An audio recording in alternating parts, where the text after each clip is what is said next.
বাবা আগে ওদেরকে মেনে নিক, তারপর আমার যা হবে সেটা দেখা যাবে। আমি নিজের কথা ভাবি না মা, আমার হারাবার তো কিছু নেই মা।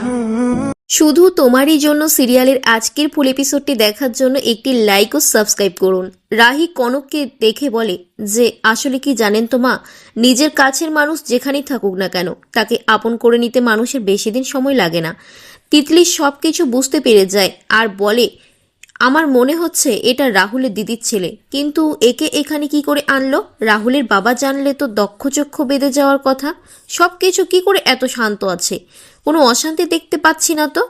কনক বলে, রাহি তুমি আমাকে একটা কথা বলো, টিনটিন এত ভালো বাংলা কি করে জানলো? অনি তখন বলে, এইসব ওকে বৌদিদি শিখিয়েছে, তাও জানো এক রাতের মধ্যে। রাহি তুমি এই কাজটা করেছো, এটা তোমার বাবা জানলে কি করবে একবার ভেবে দেখেছো? না মা, আগে বাবা ওদেরকে মেনে নিক, তারপর আমার যা হবে দেখা যাবে। আমি নিজের কথা ভাবি না মা, তাছাড়া আমার হারাবার তো কিছু নেই মা। কনক বলে, সত্যিই কি তুমি ভেবে বলছো কথাটা রাহি? তোমার হারাবার কিছুই নেই? হ্যাঁ সত্যিই বলছি মা, একটু জোরে হাওয়া দিলে খড়কুটোর মতো কোথায় যে হারিয়ে যাব কেউ খুঁজে পাবে না।